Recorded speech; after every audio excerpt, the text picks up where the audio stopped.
We have some exciting news for our listeners. This summer, 2025, we will be releasing our book, Confronting Evil in Our Time, unpacking the Screwtape Letters podcast inspired by C.S. Lewis. We are making signed first edition copies available for you leading up to the release. To secure your first edition signed copy, go to screwtapeletterspodcast.com and fill out the form to get your book. From Galen and I, we want to thank you for your support and Jesus Christ, who makes all things possible. God bless. So welcome back to the Screwtape Letters podcast, Confronting Evil in Our Time, Season 2, the biblical Easter eggs that we've found in each of the letters. Galen, this is a really interesting one because it's one of my favorite parables within the Bible, which is the Prodigal Son. Well, it makes sense because you were the one that caught this one. I read right past it, didn't even catch it. And I remember you pointed it out when we went through the letters the first time. But right at the end of the chapter there, it makes a direct reference to remember the older brother in the enemy's in the enemy's story, or basically. In the enemy's story, yeah. And I didn't even connect the dots. I read right past it, didn't think about it too much, and you were the one that pointed it out. So, yeah. Well, this is why these are really interested in here, because, we've done the dissection of the letters and then we've started finding these little Easter eggs that he threw in there. C.S. Lewis is a real clever guy. And I wouldn't be surprised if there's some kind of threading in all of this that he's alluding to within these letters as well.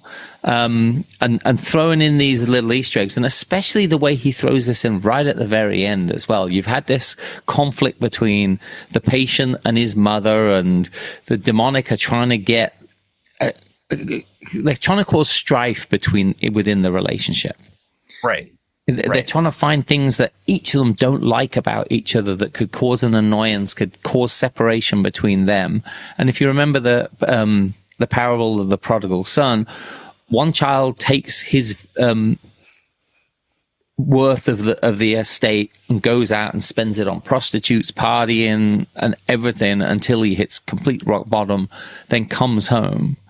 And the other brother, who stays true to his father, works diligently, slaves herself away, has never ever been celebrated, but yet on the prodigal son's return, the fatted calf's killed, and there's a huge party been thrown for the child who's come home. Right. Which really, we think about the story of the prodigal son, and everybody knows the son that was foolish and spoiled his inheritance away, lived in folly, and then the son was so great, or the father was so gracious and received him. Those are the two characters that we tend to highlight and almost forget the fact that I think the main point that Jesus really had in bringing it up was that other brother. It was the response of the other brother to say, hey, I've been here all along. You never threw me a party. And Screwtape knows exactly what the point was. C.S. Lewis is pointing out that demonic know full well what Jesus's point was in Scripture. And he's actually trying to sow the same seed of frustration in this woman, in the mother, that Satan has been sowing throughout people for the dawn of time, all the way back in Jesus's day, has tried to plant those same seeds of, well, what about me? I always think of the prodigal son story, Galen, and a few of the corollaries between that and the story of Cain and Abel as well. Oh, yeah, 100%. 100%. You've got these battle between brothers. They're working the land for their father. And all of a sudden, obviously in the story of Cain and Abel, Cain kills Abel.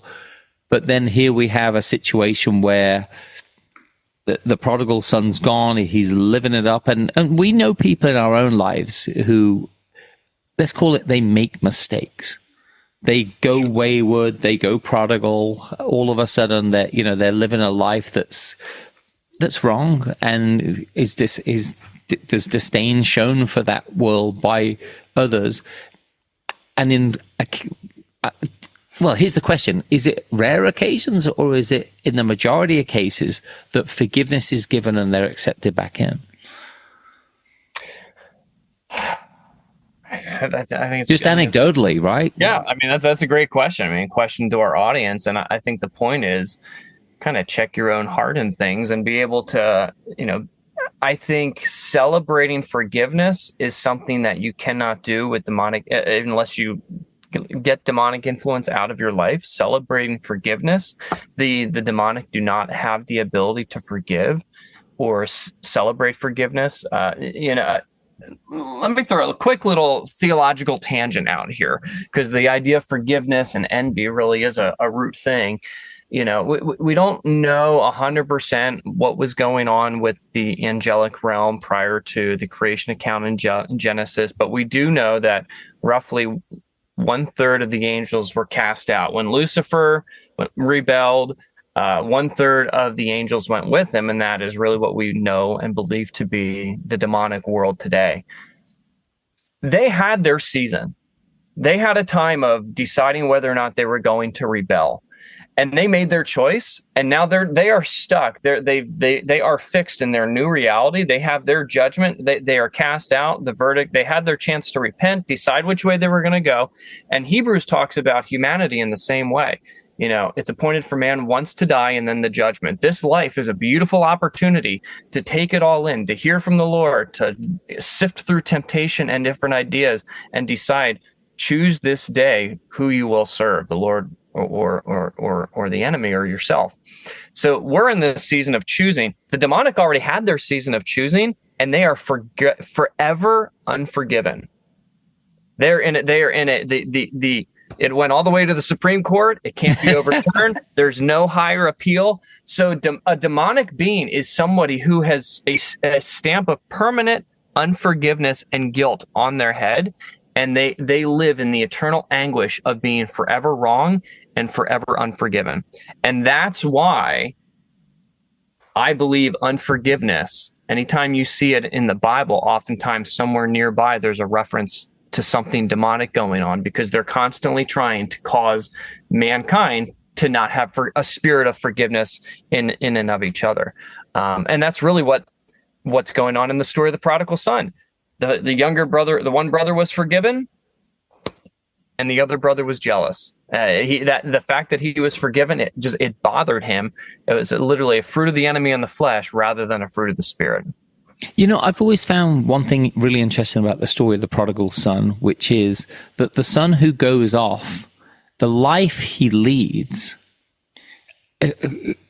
is awful. He's sleeping around with prostitutes. He's, partying all the time, getting drunk. He's, doesn't know where he is. He's being used. He's probably being abused. Mm-hmm. And then you have this other son who stayed true and was blessed with that he wasn't tempted into this world, that world. Right. And it's an interesting dichotomy, because when he's jealous that his brother, who has just went through this version of hell on earth, all of a sudden is back, and his father's welcomed him with open arms in the way we hope God will welcome us as sinners back with open arms. The brother who stayed out of that is jealous about it. Right. But he should be thankful that he never went through.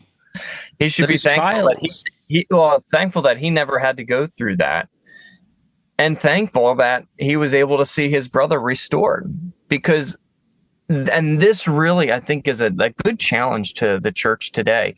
If we are not willing to receive with joy other people who are getting their lives together, getting their lives cleaned up, and coming to Jesus, we need, that's something. I mean, it sounds crazy to say, but it is a responsible. How could the Lord bless that person? I've been obedient. I go to the right church. I believe the right thing. How can God save that person who's whatever the thing is? Having a spirit of forgiveness with joy is something that only comes from a fruit of the spirit, and it's something that the demonic is always going to pull those strings of temptation to pull you in the other way. When I hear people up on stage giving their testimonies about the wayward life, getting out of prison, being on drugs, being at their wits' end, putting a gun in their mouth, all these different things, I'm thankful that they've come through it. But there's not a part of me, like in the Prodigal Son story, sits there going, dang, I wish I would have been there.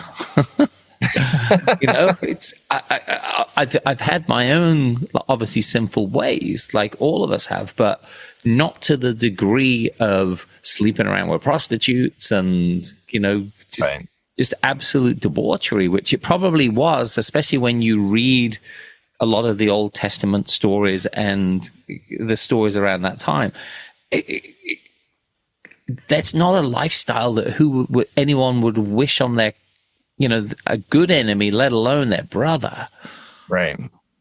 So that story so it is interesting. And for listeners, I think it's a great moment to reflect on the idea that where are you being used in your life by the demonic to find things about others in your circle who have either been saved or have been redeemed, that all of a sudden now you are sitting on that side like the older brother, a little bit jealous of the grace that you feel has been bestowed on them, even though you've had it all along. Right. Because it's interesting. I think what was the dynamic that Screwtape is even getting at? But I think it is the fact that the son has come to the Lord, has a new faith, and there's a joy in it. It's almost like when you're in a new dating relationship. You and I are both married, so those days are long past for both of us. But you remember, like, when a relationship is new, it's fresh, it's exciting, and then at some point the honeymoon phase ends. And I think that's a good analogy for us as believers to because that's the illustration that he's making in the letter.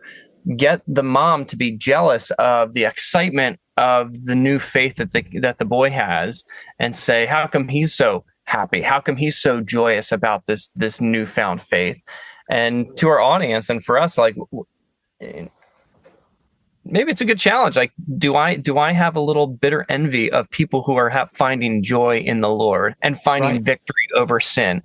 What's going on in my life that I don't have it? And we don't have to be jealous or unforgiving of other people, but maybe say, Lord, I want restore me to my first love. If you don't have joy in the Lord, get to the bottom of why that is. Because I think it's there to be had. I'm thinking as well, and it sort of just hit me thinking about C.S. Lewis adding this in at the end of this letter.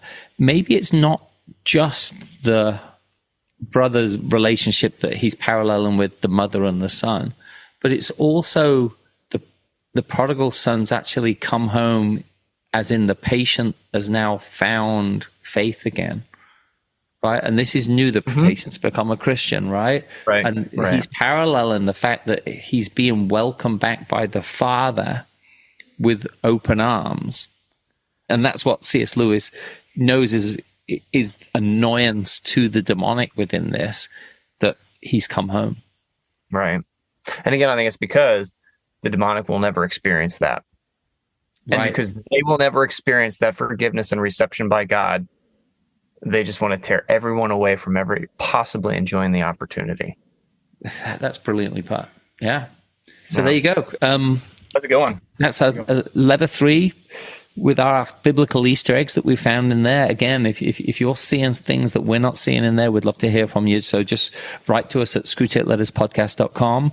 And again, just keep your eye out for other things within this. It's amazing when you delve deep into a book like this and see the beauty that's within the story. And then you find these extra little gifts in there as well. So until next time, from the Screwtape Letters podcast, Confronting Evil in Our Time, Season 2, Biblical Easter Eggs, we'll see you again.